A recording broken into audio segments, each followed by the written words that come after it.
third matter on the docket this morning is Citizens Property Insurance and the Duartes. Get you all get a moment to get set up. Good morning. May it please the Court, Kara Rockenbach on behalf of Citizens Property Insurance Corporation.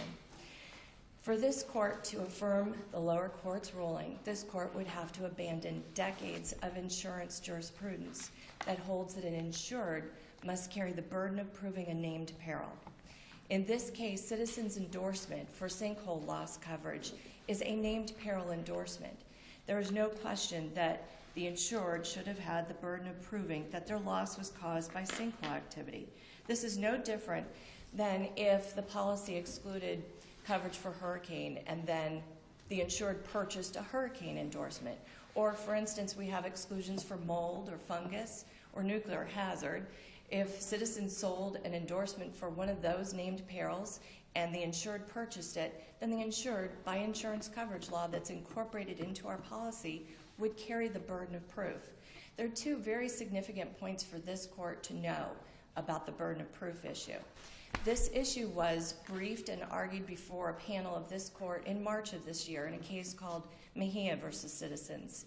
And during oral argument, one of the questions that came up or was discussed, it was Judge Altenburn. The panel was Judge Altenburn, Judge Northcutt, and Judge Sleet. Judge Altenburn said, as these property damage policies have evolved, they are neither fish nor fowl. He's absolutely correct. In our policy, it is neither fish nor fowl. In most policies, there are incorporated within it both all risk and named peril coverage.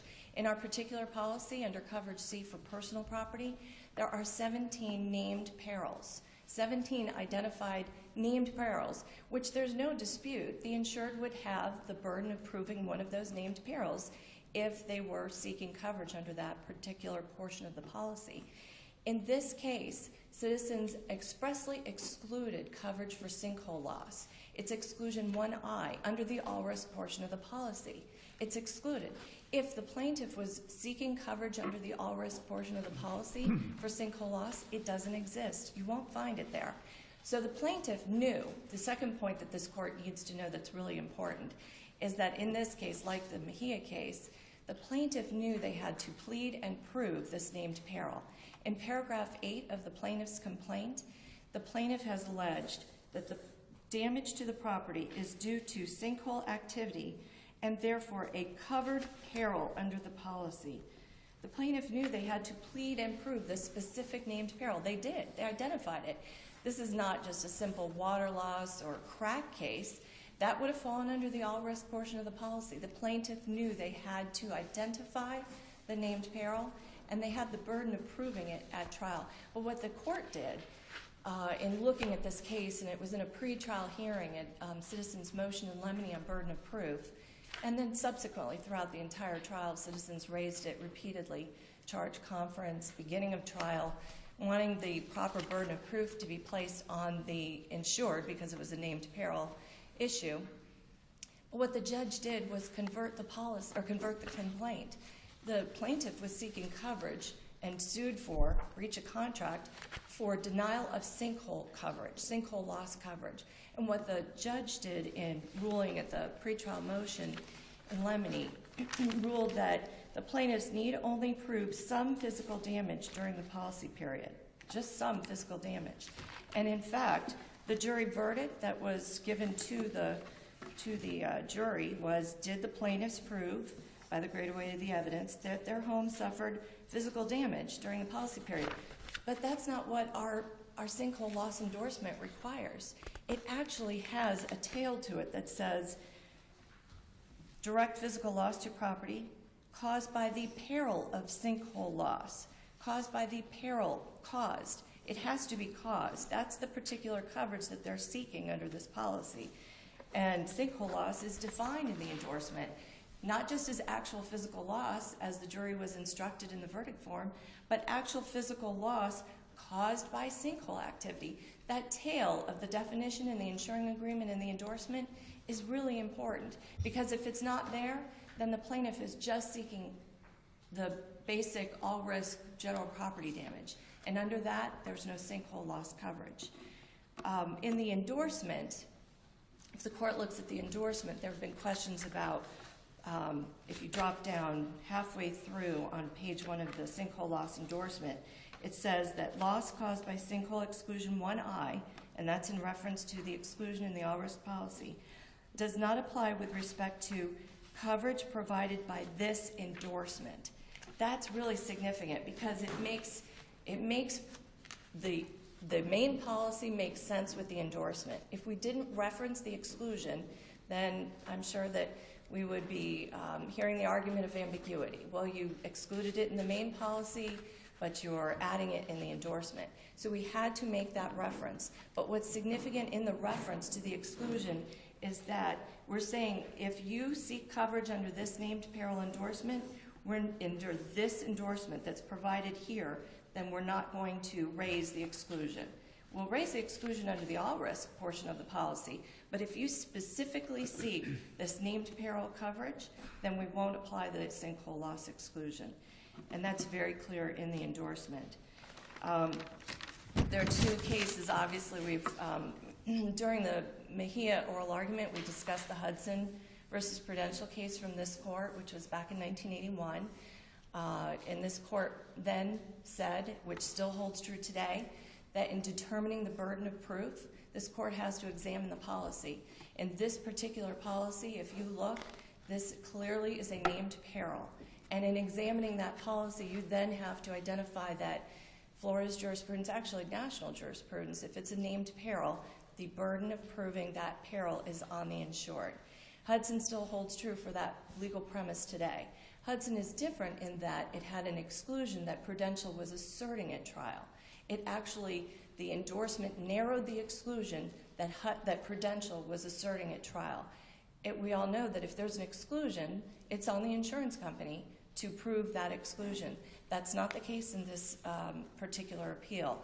At trial, Citizens' pre-trial stipulation did not raise exclusions. Citizens went on the denial of sinkhole loss, knowing that this was a named peril that the insured had to prove. And it was either the insured proves the named peril and there's coverage, or the insured doesn't prove it.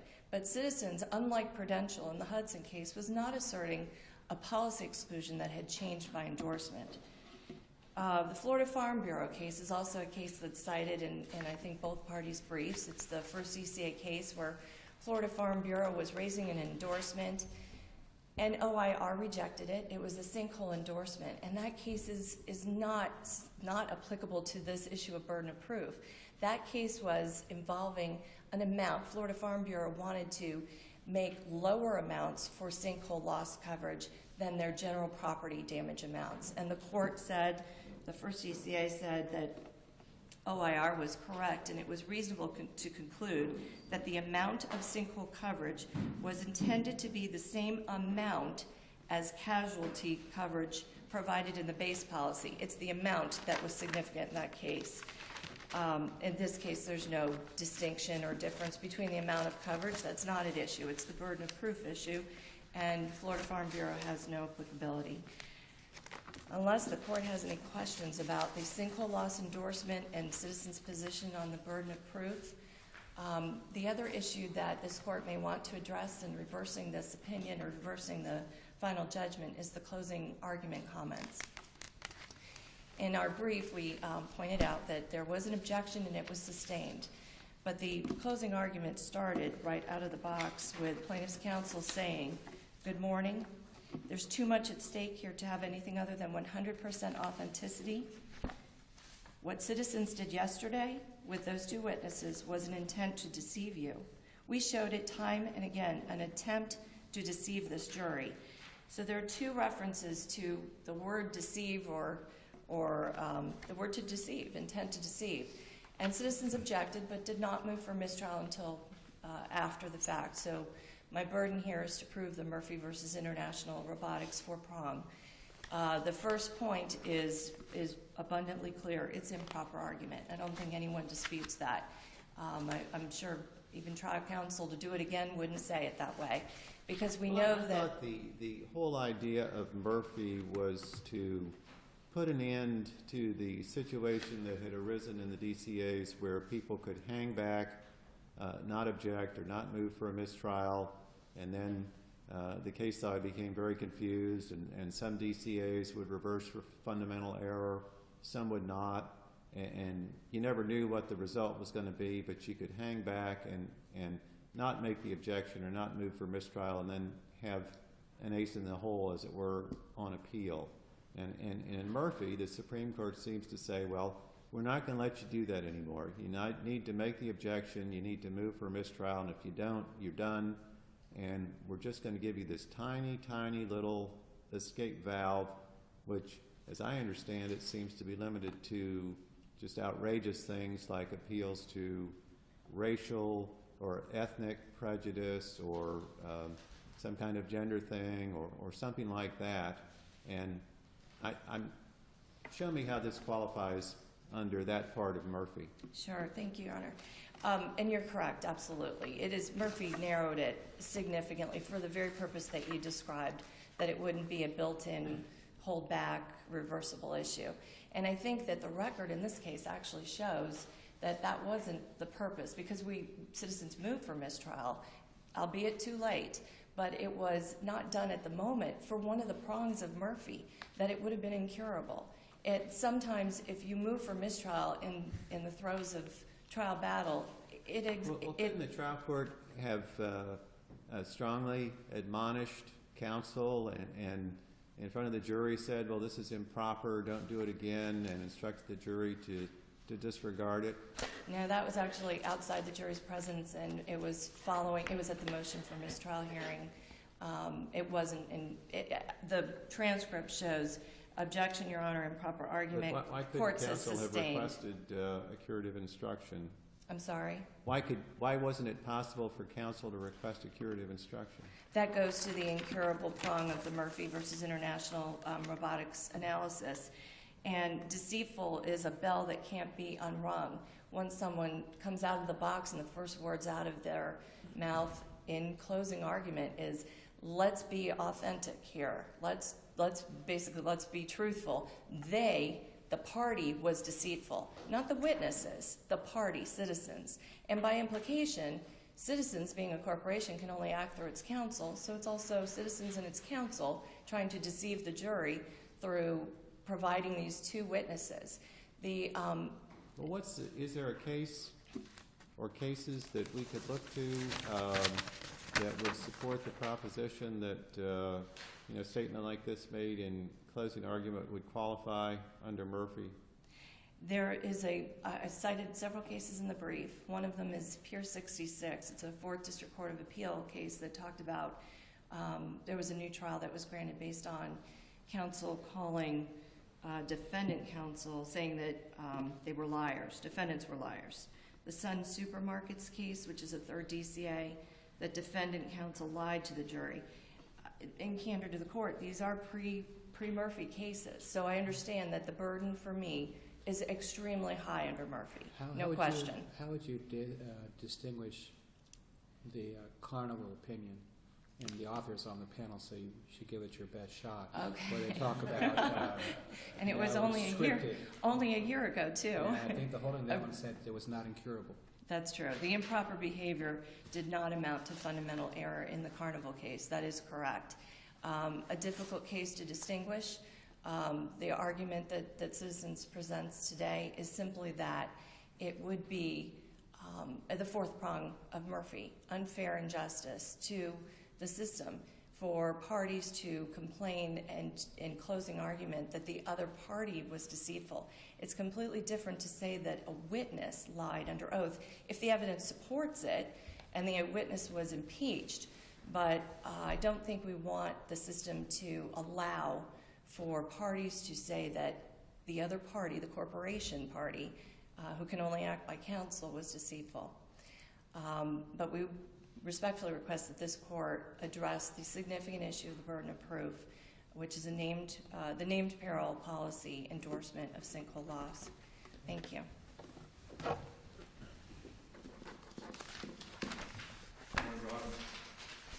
Mark Nation on behalf of the Duartes.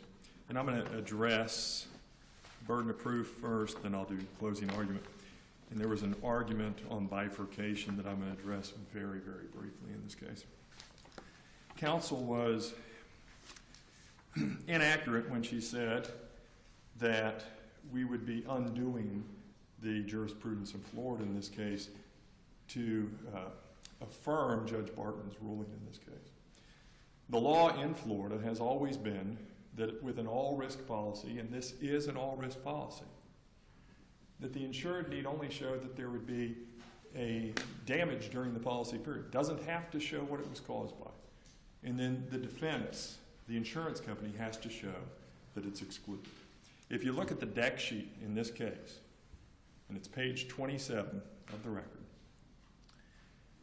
it lists there are 4 property coverages.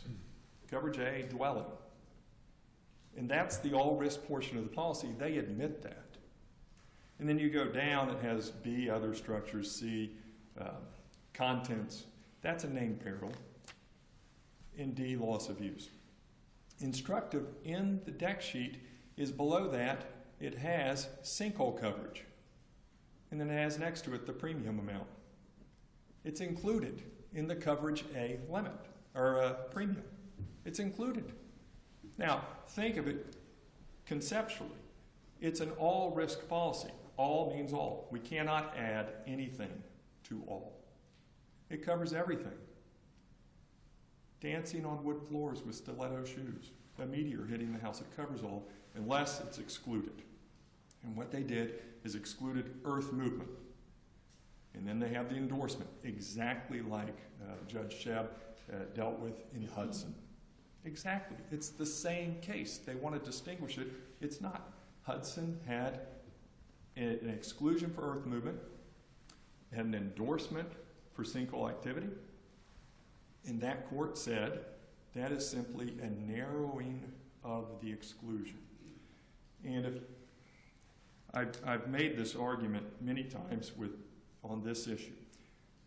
Judge Kendall Sharp has found in our favor, federal court, judges all over the state have adopted Hudson's ruling. To reverse it here is going to undo dozens and dozens of trials.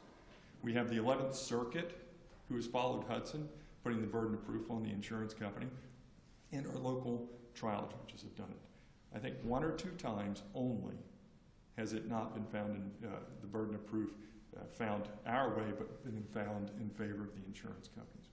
Only a few times, at most. So we have an all-risk policy, and the way I've argued this in trial court is I draw a big circle. All means all. Inside that circle is an exclusion for earth movement.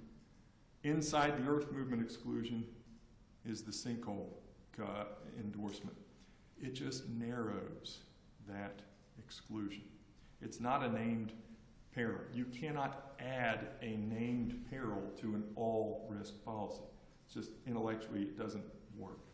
And so what we have in the second DCA is Hudson. We also have the Worth case, and in the Worth case, sinkhole case, second DCA, says the burden was on State Farm, the insurance company, State Farm, to prove the loss arose from a cause excluded by the policy. Citizens fails to recognize this in this case. In an all-risk policy, they have to prove that the damage was caused by something excluded under the policy. That's the jurisprudence of Florida and every other state when it comes to this issue. The Hudson case, Judge Shebb followed the Struble case, which was out of California.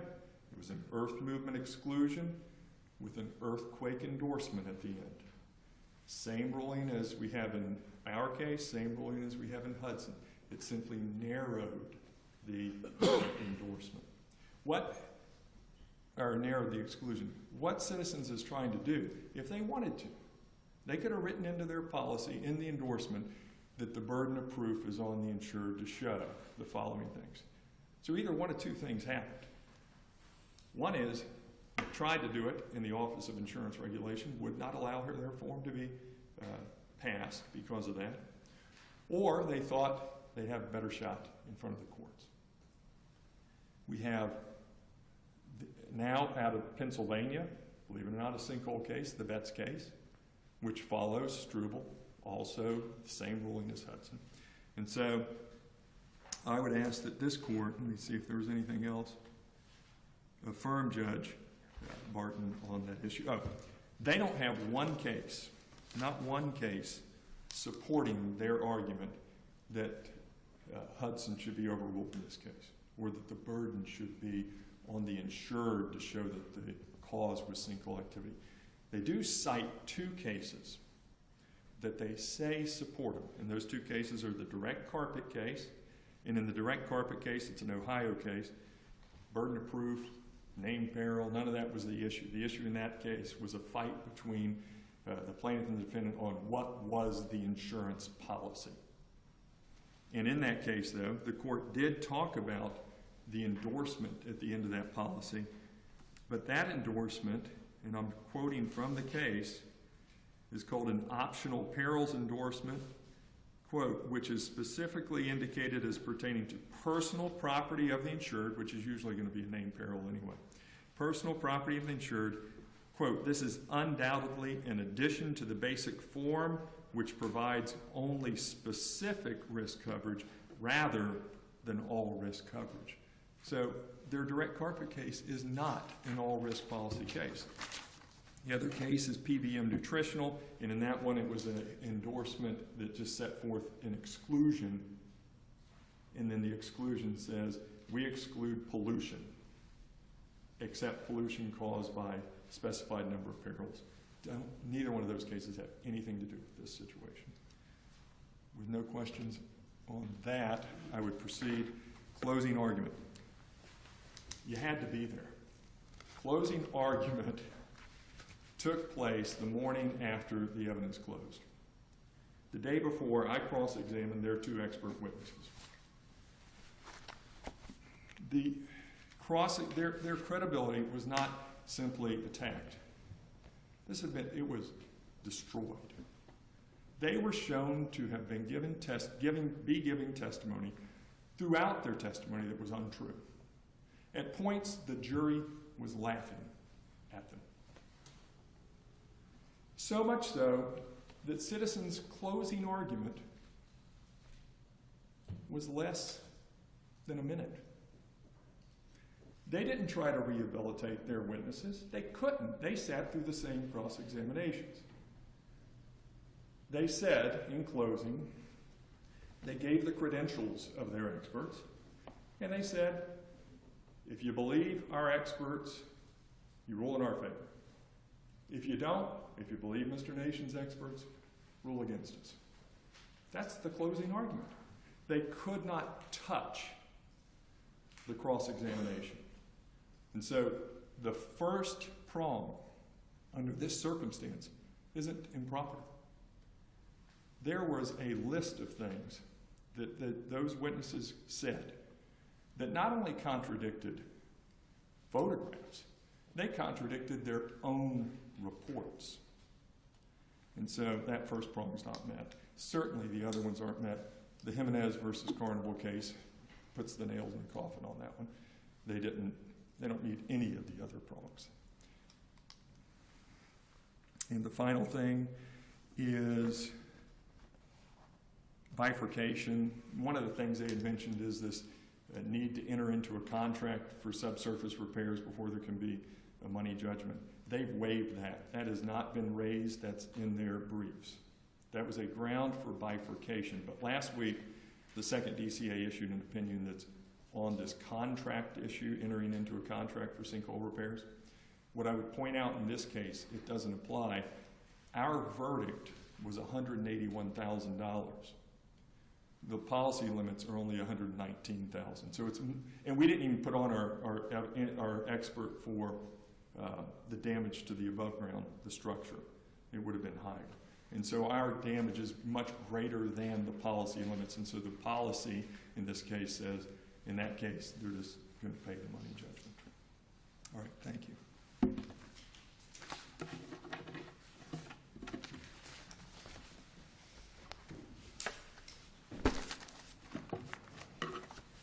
counsel states that Citizens in its endorsement could have written in the burden of proof for the named peril sinkhole loss.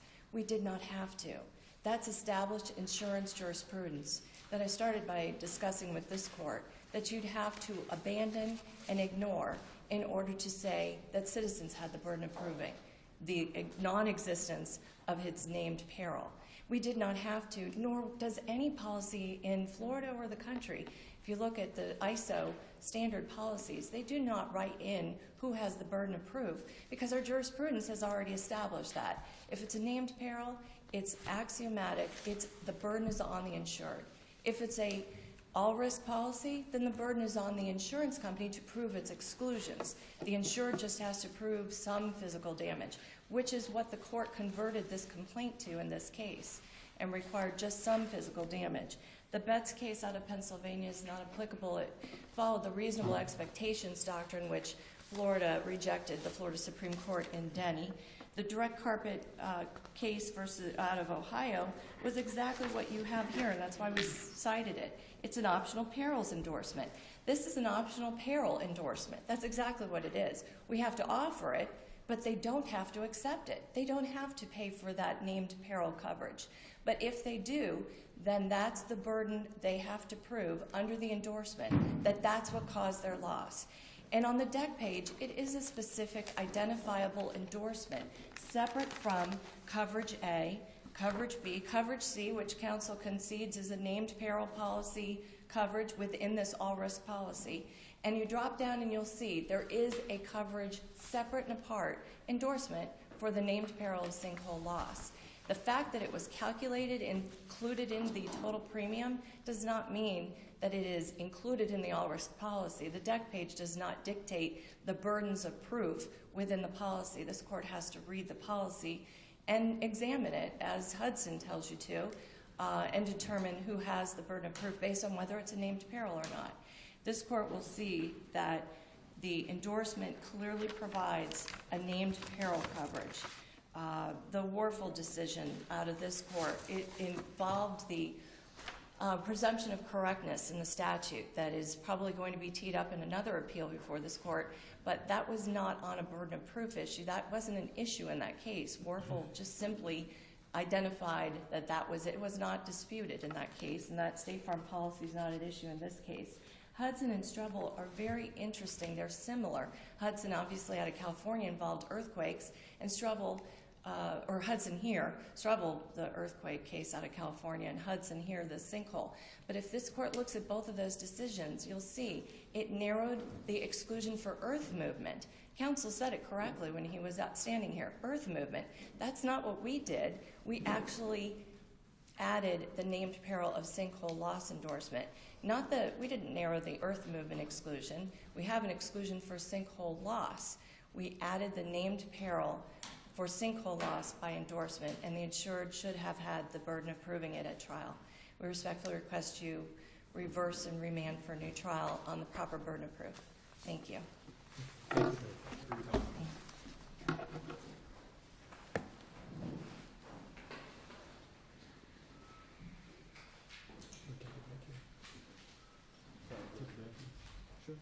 We're going to take about a 10-minute break here, and we'll come back for the fourth case. And then the fifth case is continued, so if anybody is here on that one, I'm sorry. And then the last case, which will be the bout. So we'll be in recess.